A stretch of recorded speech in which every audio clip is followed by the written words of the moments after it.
Lumber spondylitis another একটা critical problem. এখানে কি হয়, মানুষ হাঁটতে পারে না, 4 পা এগোলাম কোমরটা লক হয়ে যাচ্ছে, আমি উঠতে পারছি না, উঠলাম তাহলে বসতে পারছি না, বসলাম তাহলে উঠতে পারছি না, হাঁটতে পারছি না, ওয়াকার ধরে ধরে হাঁটছি।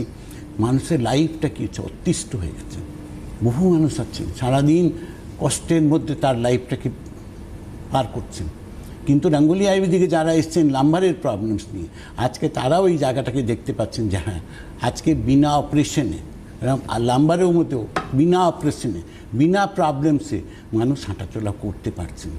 এই সাকসেসটা গাঙ্গুলি আয়ুর্বেদিক করে দিয়েছে আপনাদের প্রত্যেককে। এটা নিয়ে জিনিসটা আজকে একজন এসছেন বলবেন একজন হয় না, যারা এসছেন মোরলেস 98% সাকসেস রেট মুভমেন্ট আছে এর মধ্যে। আমার মনে হয় কোনো কিন্তু প্রশ্ন নেই।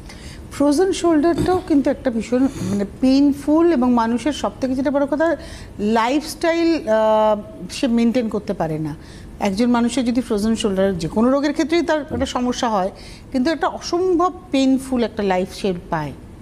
দেখো, ফ্রোজেন শোল্ডার যেটা আছে সেটা ডেফিনেটলি একটা প্রবলেমদায়ক। কীভাবে আছে, এবং এখানেও মানুষ অপারেশন করেই ভাবেন কিওর হব, হয়নি না হয়তো না। আমি এমনও মানুষ পেয়েছি যে 3বার অপারেশন করেছে, ফ্রোজেন শোল্ডার তার ডান দিকে হয়েছিল, 3বার অপারেশন করিয়েছে, কিন্তু আলটিমেটলি সে এখন হাতটা এর বেশি আর তুলতে পারে না।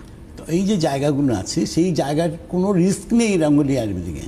যারা গাঙ্গুলি আয়ুর্বেদিকে ট্রিটমেন্ট করেছেন তারা ক্লিনলি ভালো হয়েছেন, এর মধ্যে কিন্তু নেই। এই কারণেই তো আমি একটা কথা বলি দর্শকদের, যে যারা ট্রিটমেন্ট করিয়েছেন